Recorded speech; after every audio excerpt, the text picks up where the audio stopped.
اعوذ باللہ من الشیطان الرجیم بسم اللہ الرحمن الرحیم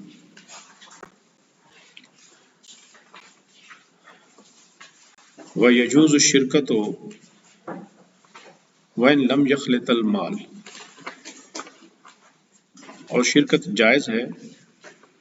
بات چل رہی تھی شرکت عنان کی کہ شرکت عنان جائز ہے اگرچہ شرکاء نے اپنے مال باہم مکس نہ کیے۔ وقال ظفر والشافعی لا یجوز، امام ظفر اور شافعی فرماتے ہیں کہ وہ شرکت جائز نہیں ہے کیونکہ ان کے نزدیک مال کو ملانا ضروری ہے کہ شرکاء آپس میں ایک دوسرے کے مال کو مکس کریں۔ اب ان کی دلیل کیا ہے؟ لأن الربح فرع المال، امام ظفر امام شافعی کہتے ہیں کہ جو منافع ہوتا ہے وہ مال کی فرع ہوتا ہے، یعنی وہ مال جو مال شرکت ہے اس کی یہ فرع ہوتا ہے۔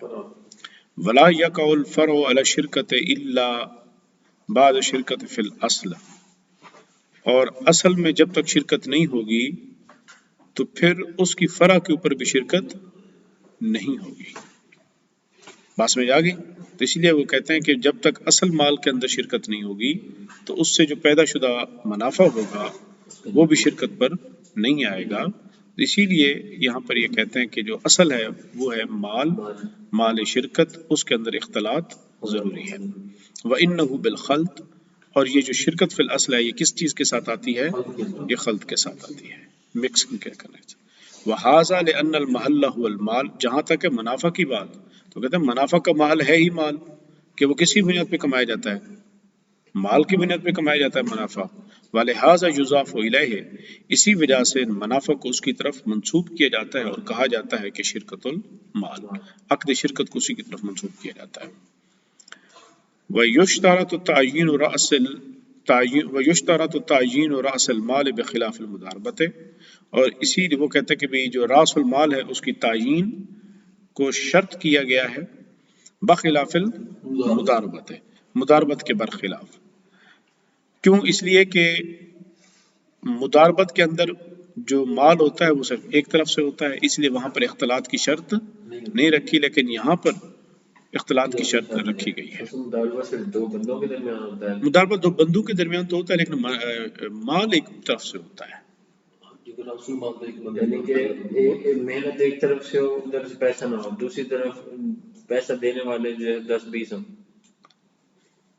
ہاں، پیسہ دینے والے 10-20 ہوں اور دوسری وہ ایک ہی فریق شمار ہوں گے، وہ ایک ہی فریق شمار ہوں گے اور دوسرا الگ دوسرا فریق شمار ہوگا۔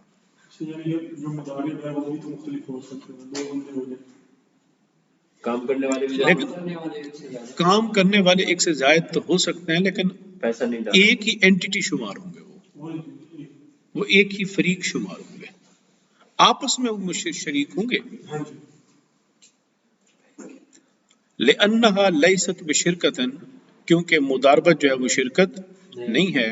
وإنما هو يعمل لرب المال، چونکہ مضارب جو ہوتا ہے وہ کس کے لیے کام کرتا ہے؟ رب المال کے لیے کام کرتا ہے۔ فيستحق الربح عمالة على عمله، اسی وجہ سے وہ صرف کام کرنے کی وجہ سے کیا بنتا ہے؟ اپنے ربح کا منافع کا مستحق ہوتا ہے۔ اما ہونا بخلاف ہی، جبکہ یہاں شرکت کے اندر معاملہ اس کے برعکس ہے۔ وَهَذَا أَصْلٌ كَبِيرٌ لَهُمَا، اب وہ صاحب ہدایہ کہتے ہیں کہ یہ جو منافع ہے کہ منافع مال کی فرع ہے، یہی امام ظفر اور امام شافعی کی بڑی اصل ہے جس کے اوپر وہ یہ سارا کا سارا اختلاف کی بلڈنگ کھڑی کر رہے ہیں۔ حتیٰ یعتبر اتحاد الجنس، حتیٰ کہ وہ کیا کہتے ہیں کہ بھی اتحاد جنس کا بھی اعتبار کیا جائے گا، ویشترط الخلط، اور باہمی خلط کو بھی شرط رکھا جائے گا امام ظفر اور امام شافعی کے نزدیک۔ ولا يجوز التفاضل في الربح مع التساوي في المال، اگر دونوں فریقوں کا مال برابر ہے تو پھر کسی ایک کے لیے منافع کے اندر زیادتی کی اجازت نہیں ہوگی۔ ولا يجوز شرکت التقبل والاعمال، اور ان دونوں کے نزدیک نہ ہی شرکت تقبل جائز ہے نہ ہی شرکت اعمال جائز ہے، دونوں کے نزدیک یہ چیز جائز نہیں۔ کیوں؟ لانعدام المال، کیونکہ ان کے اندر مال ہی معدوم ہوتا ہے، سرے سے مال ہوتا ہی نہیں ہے۔ شرکت تقبل، شرکت الوجوہ جس کو ہم کہتے ہیں، شرکت الوجوہ جس کو ہم کہتے ہیں۔ ولنا، اور احناف کہتے ہیں کہ صاحب ہدایہ کہتے ہیں کہ جو حنفیوں کی دلیل ہے وہ کیا ہے، وہ کہتے ہیں ان شرکت فی الرب مستندۃ الی العقد دون المال، جو شرکت فی الرب ہے اس کو ہم عقد کی طرف منسوب کرتے ہیں، مال کی طرف منسوب نہیں کرتے، لأن العقد یسمى شرکتا، چونکہ یہی جو عقد ہے اس کا نام شرکت رکھا جاتا ہے، فلا بد من تحقق معنی هذا الاسم فیہ، لہذا اس کے اندر اس کے نام کا کیا پایا جانا چاہیے، تحقق بھی ہونا چاہیے، اور فلم یکن الخلط شرطا، پس یہ جو خلط ہے یہ کیا ہے، شرط نہیں بنے گا۔ اب صاحبین یہ کہتے ہیں کہ دیکھیں شرکت جو ہے یہ عقد کا نام ہے، اور ربح جو منافع کمایا جاتا ہے وہ مال پر نہیں کمایا جاتا بلکہ مال کے اوپر تصرف کرنے سے کمایا جاتا ہے، اور تصرف کی بنا اٹھتی ہے عقد سے۔ اسی وجہ سے احناف کہتے ہیں کہ بھی ہم منافع کو مال کی طرف منسوب نہیں کرتے بلکہ منافع کو کس کی طرف منسوب کرتے ہیں، عقد کی طرف منسوب کرتے ہیں۔ امام ظفر اور امام شافعی کس کی طرف منسوب کر رہے تھے، وہ مال کی طرف منسوب کر رہے تھے۔ وَلِأَنَّ الدَّرَاهِمَ وَالدَّنَانِيرَ، اب دلیل کیا دے رہے ہیں احناف، وہ کہتے ہیں کیونکہ دراہم اور جو دنانیر ہیں لا یتعینان، وہ دونوں کے دونوں عقود کے اندر متعین نہیں ہوتے، فلا یستفاد الربح براس المال، تو پس جو ربح منافع ہے وہ صرف راس المال کے ساتھ نہیں کمایا جاتا، وانما یستفاد بالتصرف، بلکہ وہ کس کے ساتھ کمایا جاتا ہے، تصرف کے ساتھ کمایا جاتا ہے، لانه فی النصف۔ اب وہ کہتے ہیں کہ کیسے، دیکھیں جب دونوں کے دونوں شریک اپنا اپنا مال دے دیتے ہیں تو ہر شریک کیا ہوتا ہے، لانه فی النصف اصیل، آدھے مال میں وہ کیا ہوتا ہے، اصیل، خود اس کا اپنا سرمایہ بھی تو ہوتا ہے نا، شیئر، وفی النصف وکیل، اور دوسرے شریک کے جو نصف ہوتا ہے مال اس کے اندر وہ کیا ہوتا ہے، وہ وکیل ہوتا ہے۔ وَإِذَا تَحَقَّقَتِ الشِّرْكَةُ فِي التَّصَرُّفِ بِدُونِ الْخَلْطِ، بس جب تصرف خلط کیے بغیر ہی شرکت متحقق ہو گئی تصرف میں، تو تحققت فی المستفاد بھی وہو الربح، تو جو اس سے کما لیا گیا جو کہ منافع ہے اس کے اندر بھی شرکت کیا ہو گئی، ثابت ہو گئی، متحقق ہو گئی۔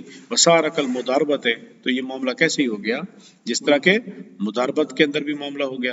فلا یشترط اتحاد الجنس والتساوی فی الربح وتصح شرکت التقبل، بس ہمارے نزدیک ہم نے کہا کہ اتحاد جنس کی شرط بھی نہیں رکھی جائے گی، تساوی فی الربح کی بھی شرط نہیں رکھی جائے گی، اور شرکت تقبل بھی کیا ہوگی، جائز ہوگی۔ قال ولا یجوز شرکت، اور کہتے ہیں کہ جو شرکت ہے وہ جائز نہیں ہے، اذا شرط لاحدہما دراہم مسمات من الربح، وہ کہتے ہیں کہ جب دونوں شریکوں میں سے کسی ایک کے لیے کوئی متعین قسم کے دراہم آپ نے منافع میں سے خاص کر دیے تو پھر یہ شرکت جائز نہیں ہوگی۔ یعنی میں اس شرط پر شرکت کروں گا کہ آپ مجھے 10 درہم منافع دیں گے ہر مہینے 10 درہم، آپ نے دراہم مسمات کر دیا۔ لأنه شرط یوجب انقطاع شرکہ، کیونکہ یہ ایک ایسی شرط ہے یوجب انقطاع شرکت ہے جو شرکت کے انقطاع کا سبب بن رہی ہے۔ فأصاہ لا یخرج الا قدر المسمى، ممکن ہے کہ پیداوار ہی صرف اتنی ہی دراہم کی ہو جتنی دراہم وہ اپنے لیے فکس کر رہا ہے۔ وَنَظِيرُ فِي الْمُزَارَعَةِ، اور اسی کی مثال کس کے اندر آتا ہے، مزارت کے اندر، کہ جب آپ مزارت کے اندر بٹائی پہ زمین دیتے ہیں اور اس کو یہ کہہ کہ جی مجھے تو صرف 20 من گندم چاہیے، تو یہ جائز نہیں ہے یہ کہنا۔ کیوں؟ اس لیے کہ ممکن ہے ٹوٹلی 20 من ہو تو ساری تم لے جاؤ گے تو کسان کیا لے گا پھر۔ قال وَلِكُلِّ وَاحِدٍ مِنَ الْمُفَاوِضَيْنِ وَالشَّرِيكَيْنِ الْعَيْنَانِ أَنْ يَبْدَأَ الْمَالَ، وہ کہتے ہیں کہ مال بدعت پر دینا، مال بدعت پر دینا یہ ہوتا ہے کہ ایک آدمی کو مال دیں اور اسے کہیں کہ اس مال کے ساتھ کوئی کام کر اور مجھے اس پر منافع کما کے اصلی مال کے ساتھ اور منافع ملا کر مجھے دے دو۔ یعنی کہ کوئی آدمی آپ کے لیے مفت میں انویسٹمنٹ کرے اور آپ سے کچھ بھی نہ لے اور آپ کی انویسٹمنٹ آپ کو منافع کے ساتھ دے دے، اس کو کہتے ہیں بدعت پہ مال دینا۔ دونوں شریکوں میں سے شرکت مفاوضہ ہے تو دونوں شریکوں میں سے شرکت عنان ہے تو بھی دونوں شریکوں میں سے ہر ایک کے لیے جائز ہے کہ وہ مال کس پہ دے، بدعت پہ دے۔ کیوں؟ لأنہ مطلب ابداع جو ہے بدعت پہ دینا، معتاد فی عقد شرکت ہے، شاید اس زمانے میں عقد شرکت کے اندر یہ کیا ہوگا، عادت ہوتی ہوگی وَلِأَنَّ لَهُ أَن يَسْتَعْجِلَ عَلَى الْعَمَلِ، وہ کہتے ہیں جب ایک شریک کے لیے یہ جائز ہے کہ وہ اجرت پر کسی کو رکھ لے اور اس کی اجرت دیتا رہے، تو پھر اگر کوئی بندہ مفت میں مل رہا ہے تو اس کو حاصل کرنا کیوں جائز نہیں ہوگا؟ وَالتَّحْصِيلُ بِغَيْرِ عِوَضٍ دُونَهُ بغیر عوض دونہ ہی فیملکہ، تو وہ کہتے ہیں کہ جب کوئی آدمی اسے بغیر عوض کے ہی مل رہا ہے تو پھر وہ تو اس کا مالک ہوگا ہی ہوگا۔ وَقَضَى لَهُ أَن يُوَدِّعَهُ، اور یہ بھی جائز ہے اس کے لیے کہ مال کس پر دے؟ ودیت پر دے، لأنه معتاد، یہ بھی وہ کہتے ہیں کہ بھی ہمارے ہاں عرف کے اندر کیا ہے؟ جاری ہے۔ وَلَا يَجِدُ التَّاجِرُ مِنْهُ بُدًّا، اور یہ نارملی لوگ تاجروں کے ہاں آ کر پیسے ودیت کے طور پہ رکھ لیتے ہیں، تاجر اس کو کیا کرتے ہیں؟ بزنس میں لگا دیتے ہیں، تو کہتے ہیں یہ بھی نارمل ان کے ہاں تاجر اس سے بچے بغیر نہیں رہ سکتے، ان کو ضرورت پڑتی رہتی ہے۔ وقال يدفعه مداربة، اور یہ بھی جائز ہے کہ وہ شریک کے لیے کہ وہ مال کیا کرے؟ مداربت پر دے دے، لأنها دون شرکت ہے، کیونکہ وہ شرکت سے کم ہے، فیتضمنها، تو بس وہ مداربت کو بھی اپنے ذمن میں لیے ہوئے ہے۔ امام ابو حنیفہ، میں اسی کو آگے سمجھا رہا ہے وہ وَأَنَّ أَبِي حنیفہ تھا، امام ابو حنیفہ فرماتے ہیں کہ أَنَّهُ لَيْسَ لَهُ ذَلِكَ، یعنی شریک کے لیے جائز نہیں ہے کہ وہ مداربت پر پیسہ دے دے، لأنه نوع شرکت ہے، اب وہ کہتے ہیں کہ یہ جو مداربت ہے یہ شرکت کی ایک قسم ہے۔ والاصح، اور جہاں تک اب ایک قول ہے امام ابو حنیفہ کا کہ جائز نہیں ہے، اور ایک قول ہے صاحب ہدایہ کا، وہ کہتے ہیں کہ بھی مداربت پر دے سکتا ہے۔ صحیح کون سا ہے؟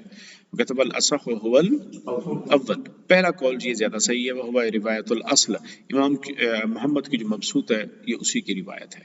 کیوں؟ لأن شرکت غیر مقصود، چونکہ جو شرکت ہے وہ غیر مقصود ہے، وإنما المقصود تحصیل الربح، مداربت کے اندر شرکت مقصود نہیں ہوتی، مداربت کے اندر کیا مقصود ہوتا ہے؟ منافع مقصود ہوتا ہے۔ کما اذا استاجر بأجر بل اولا، وہ کہتے ہیں کہ جہاں تک جب آپ کوئی اجرت پہ شرکت کے اندر بندے کو اجرت پہ رکھتے ہو اور وہ اجرت پہ کام کرتا ہے تو وہ آپ کے لیے جائز ہے، تو پھر مداربت کے لیے دینا جائز کیوں نہیں ہوگا؟ لأنه تحصیل بدون ضمان فی ذمتہ، جبکہ اجرت کے اندر جب آپ لیتے ہو شرکت ہوتا ہے، اگر کوئی نقصان ہوتا ہے تو شریک کیا کرتا ہے؟ نفع کا بھی شریک ہوتا ہے لیکن نقصان کا بھی ذمہ لیتا ہے، جبکہ مداربت کے اندر مدارب نقصان کا ذمہ لیتا ہے؟ نہیں لیتا۔ تو اس وجہ سے وہ کہتے ہیں کہ بھئی یہ جو مداربت ہے دون شرکہ، اب دیکھیں پہلا لأنها دون شرکت ہے، کیونکہ یہ شرکت سے کم تر ہے۔ جب ایک شریک کے لیے یہ جائز ہے کہ وہ شرکت پر مال دے دے تو اس کے لیے مداربت پر مال دینے میں کوئی حرج نہیں ہونا چاہیے۔ بخلاف شرکت لحیث لا یملکها لأن الشیء لا یستتبع مثلہ، اب وہ کہتے ہیں کہ بھی بخلاف شرکت ہے، یعنی ایک شریک کے لیے یہ جائز نہیں کہ وہ مال آگے کسی کو شرکت پہ دے دے، شرکت پہ دینا جائز نہیں۔ کیوں؟ وہ کہتے ہیں کیونکہ وہ خود بھی شریک ہے، پھر آگے شرکت پہ دے دے گا تو اپنے ہی مثل جیسی کی چیز کی اتباع کرنا وہ کہتے ہیں وہ ممکن ہی نہیں ہوتا، چونکہ شرکت سے نکل کر شرکت ہی کر رہا ہے، لہٰذا یہ اپنے جیسی چیز کی اتباع کو لازم کر رہا ہے، اس وجہ سے یہ نہیں ہونا چاہیے۔